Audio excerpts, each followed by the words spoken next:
The Kevin and Bean Show. Hey, come on. Everybody loves it. Everybody hates it. KROQ-Radio.com. Radio.com. Gregg, Danielle, did you guys write that one too? Is that one of your songs? The one you just played? Yeah. No. Oh, you missed that one. There's one you didn't write. This is very exciting, you guys. Spin Magazine wrote these words. At the risk of sounding hyperbolic, Gregg Alexander is one of the most underappreciated songwriters of the last 20 years. He is here along with his frequent co-writer, Danielle Brisebois. They, of course, are up for an Oscar is that next weekend, you guys, the Oscars? Yeah, it's the 22nd. Yeah. For Best Original Song, Lost Stars from the movie Begin Again. Let's welcome Gregg and Danielle to the Kevin and Bean Show. Hello. This is fun, you guys. You know, it's funny. We love music, and we have a lot of artists on, a lot of bands, a lot of singers, talk a lot about music, but very rarely do we get to just talk the craft of songwriting, and that's such an important part of the business. It's really cool to have you guys in here.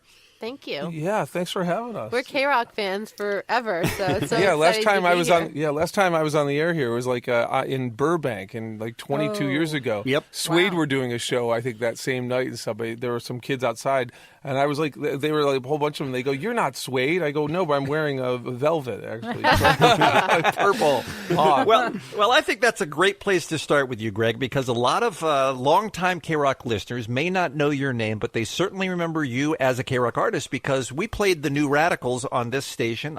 Obviously, the first song was a huge hit. I know we played the second one quite a bit, too. I mean, we must have given you thousands of spins over the years, right? Oh, geez. Yeah, no, thanks again. Yeah, and you guys played a few of my solo records, but I was on Epic around grunge time, so I refused to like kind of look like Eddie Vedder. Not that that's a bad thing, but it didn't help much Be a at bad Epic. thing They for were like, you. look like Eddie Vedder or you're dropped.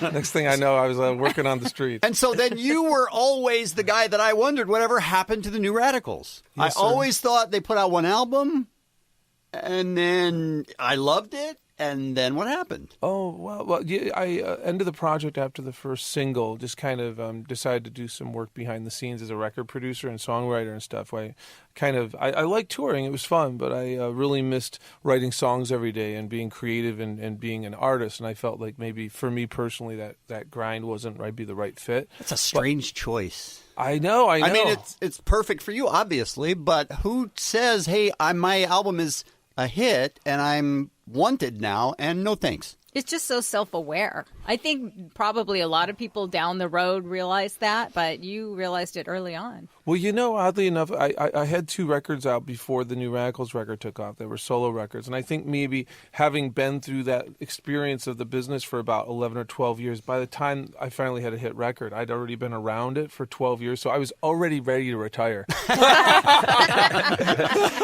And Danielle, of course, you were working with Gregg back then as well, right? You were in the New Radicals. Yep, it was. And how did you feel? I mean, how did you and the other members of the band feel like when he said, hey, I don't want to do it anymore? Oh, you had to hate him. No, What? It's like when New Radicals happened, it would still freak me out every time I'd be driving down the road, I'd be hearing somebody playing You Get What You Give in their car. I'm like, how'd they get that demo? So it never really, I think when you're involved in something, you never really feel like, it's big, or you don't really kind of get it because you're still just in your own lives, and we're just hanging out and writing songs. So it was almost like nothing really changed for us except not touring, really. Oh, interestingly enough, see, I wanted to make a segue into writing and producing for other artists, and Danielle did as well. I mean, she wrote, not everybody knows this, but some people do. Danielle wrote and produced Unwritten for Natasha Bedingfield. Mm-hmm. Wasn't that the theme from The Hills? Well, it wasn't written for the theme. No, but that's the song they chose, yes, though, right? Yes, I'm very grateful for that because it was very good. But because that show was on for a long time. Yeah, it was.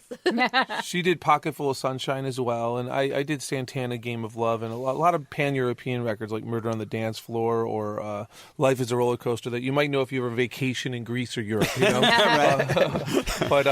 it was a good segue, and we actually had a whole year of touring and playing big shows and having a lot of Which fun. is super fun. We kind of got our yayas out, as the Stones would say. You know?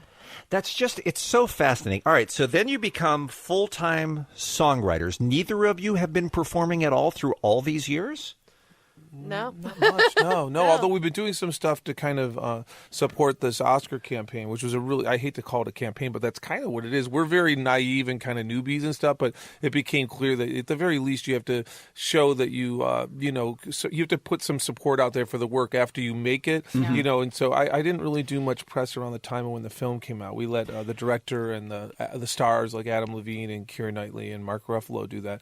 But 3 or 4 months later, when the Oscar season started, there just seemed to be an organic support for the song with a lot of writers and bloggers and stuff. So we've done a few press things, and we've done a few performances of the song acoustically, just because we're proud of the song. We hope people get to hear it and stuff. Yeah, and you're up against some heavy hitter competition, and you need to get it out there and let people be aware of it. And we definitely we want to spend a lot of time talking about the movie and the song because it is beautiful, and we'll get to that. All right, so. You go off the road, and now you just want to be songwriters. There was never a time where you guys wrote something that you felt like you needed to sing. You were always content to give it to another artist and let them do it. Well, I was going to sing Teenage Dream, but then Katie did it. That song is all about you. Yeah.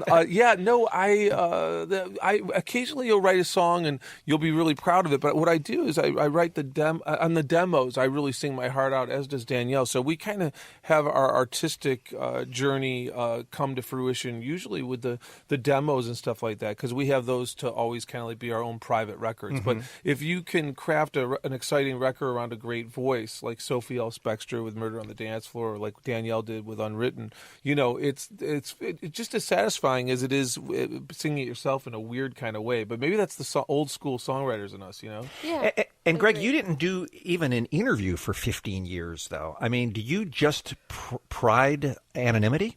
No, I just think that sometimes it's easy for, with producers and writers, for them to kind of usurp the identities or the work of the artists they work with if they're out there in the fray too much. I mean, I don't want to name names, but there's definitely a handful of like super producers or uber producers that kind of like you almost know as much as or more about them as you do about the artist. And to me, it mitigates and minimizes the validity sometimes of the artist. At least to me, I mean, sadly, that there aren't a lot of, if any, artists that have that same mystique that maybe like a Prince or a Madonna or people like that or Morrissey had when we were growing up. And so that's something that we at least feel like an artist should have the right to. And if they choose not to build upon that, that's their own choice. Have you written a song that somebody destroyed?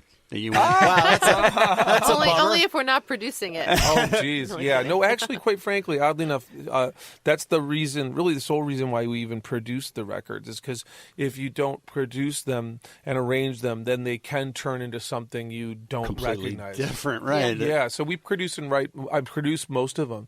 There's been one or two that were produced without us, and we don't want to, but they were a little bit like, oh my God, I don't even want my mom to hear this.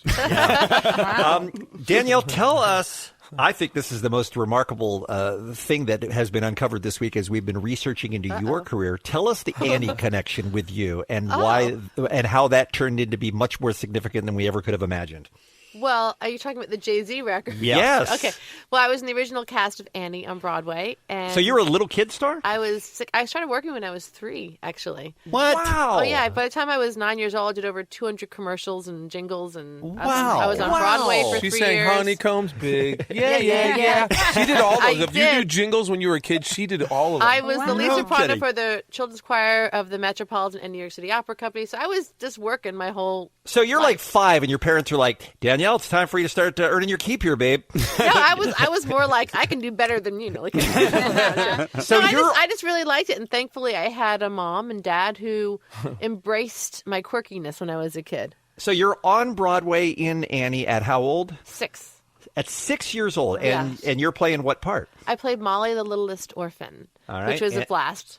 Okay. And then what happens after you sing that song? Well, years later, I'm driving down Sunset Boulevard one day and I see like a poster and it's like Hard Knock Life. I'm like, what is this? This is stupid. And then I hear like on the radio, I hear like Hard Knock Life. I'm like, what is this? Was like a DJ doing a parody or something. Like, who would like, take Hard Knock Life and make it a rap song? And then I'm like, I hear it again later. I'm like, this is real. And that's me on the chorus, and I got paid nothing. Oh, Jay-Z owes her money. Yeah, but that's me on the chorus. That's she's coming to collect. I am from Brooklyn, but this gave me more street cred than even coming from Brooklyn. And this is before Jay-Z was a huge name, right? This was what made him a huge name, I think. That's right. This was his biggest hit at the time. And so he just sampled the original Broadway recording that had your voice on it. Exactly. Isn't that amazing? Now, I mean, did you have people look into that to see if maybe you were doing like a taste or something?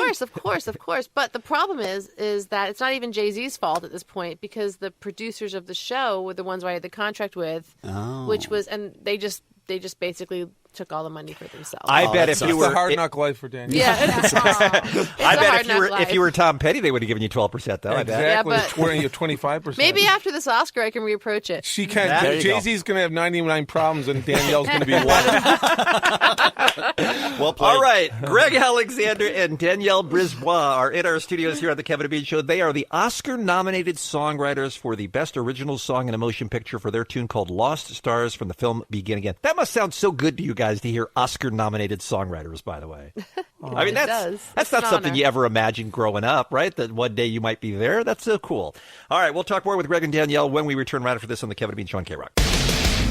It's the Kevin and Bean Show. This whole thing is turning me on. The world famous KROQ. We are having some fun now with our guests in studio, Gregg Alexander and Danielle Brisebois. They are the Academy Award nominated songwriters for the song called "Lost Stars" from the movie Begin Again. This was the film, by the way, with Keira Knightley and Adam Levine. It had Mark Ruffalo was in it, Haley Steinfeld. A lot of people saw that movie. Here's the song we're talking about, kids. Tell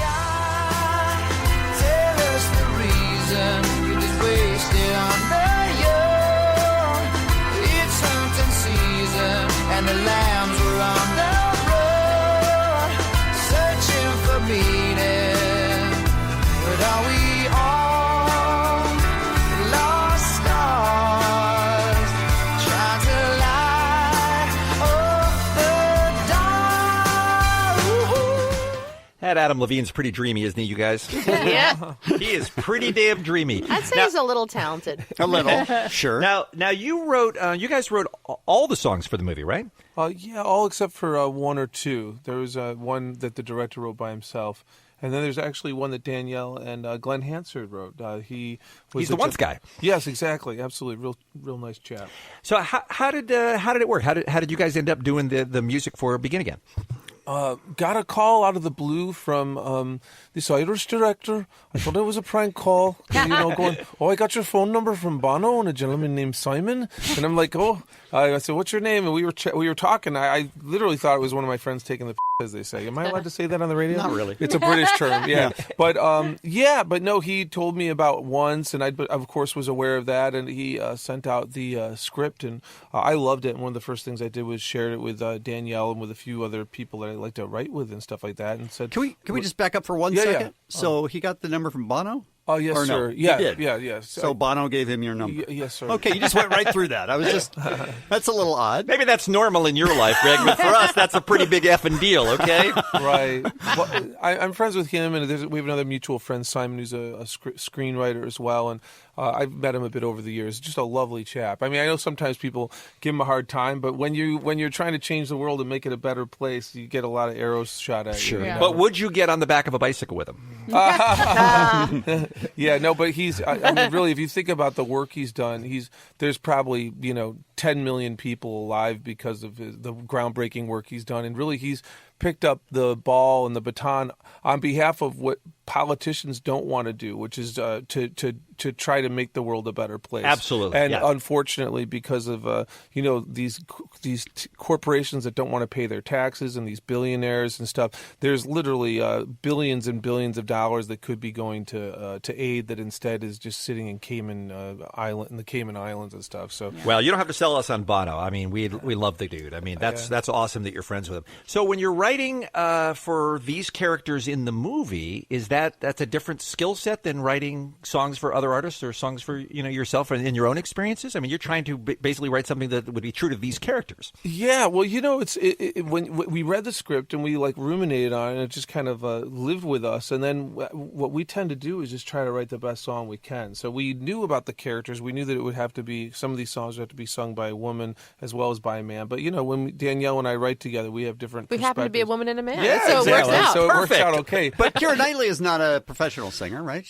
Well, I can tell you, she I'm not saying she can't butt sing. on this. Yeah, I'm not saying she can't sing, but did you know what she can do? Well, you know what? I knew she was a great actress, and I knew she could tell a story, which is the most important thing about any vocalist. Because Lord knows, we all watch these contest shows. A lot of people can hit the notes, but they don't make you feel a thing. So the fact that somebody can act and really tell a story and hit the emotional target on stuff is 90% of it. And she came into the studio and she could sing. I mean, she's not like a Mariah Carey type singer. Right. She's more Carole King. But her voice also reminds me a bit of the Cardigans. Sure. A bit of like that kind of really sensual, just emotional, kind of comfy voice. And Did you know that before she came into the studio? We'd only Googled one thing. We saw something there was one movie where she sang a little bit. What was that movie called? It was a Johnny Depp film she was in. I forget the name of it, but she did a little bit of singing. We heard it, and we were like, well, there's something there. And then you don't know until they get in the studio, but she came in and she got on the mic, and she was really a lot of fun to work with. Really good sense of humor. Were you surprised, it was a possibility, but were you surprised the morning Oscar nominations were announced that your song had gotten the nod? Yes. Were you up and watching, or did someone call and wake you up? Well, I have 13-month-old twins, so fortunately one of the girls had woken up at like 3 in the morning. So you're up 24/7. Yeah, so I was up, and I'm like, well, we're up, so let's watch this nominations happen. Let's watch, everybody else get the nomination but us. I was asleep, and they named us last. So I was watching it. The first category up is best song. I'm like, okay, the torture will end early. Right, go back to bed. So, and then first song, not us. Second song, not us. Third song, not us. All right, I'm in my head. I'm like, we're done. Yeah. Fourth song, not us. I'm like, really done. Fifth song, us. I'm like, oh my God. I couldn't believe it. So I called Gregg. Yeah, she woke me up. 5:30 in the morning, the phone's ringing. It's Danielle. She's talking like this. She said, Gregg, I have something to tell you. I have something to tell you. I was going to say you've been castrated, but that's not possible. So she said, so she was like, oh, it happened. I said, just tell me, just get it out of the way. Did it happen or not? And she was like, yes, it did. I was like, oh, wonderful. No, it was really sweet. I'm going back to sleep. Talk to you soon. No, it was really sweet. Was it up to you? Could you guys have chosen to perform this yourselves on the telecast instead of having Adam do it? That's something we don't know. We never even explored it, really. I mean, Adam does such a great job singing it and stuff, so he's been a great ambassador for the project and stuff. I mean, I know last year Karen O from the Yeah Yeah Yeahs sang, so yeah. I don't know. We didn't really explore it and stuff like that. I don't know. But you'll go to the ceremony, right? Oh, yeah. That'll be fun. Oh, yeah, I got a dress. I better go. Right. Well, it's so exciting. So it's next Sunday. If we talk to you guys next Sunday night, you could be Oscar winners. Yeah. Oh my God! Wow. Well, if it happens, we'll come in and we'll bring the Oscar. You'll come in from the night before. We'll come in and we'll sing the song acoustic.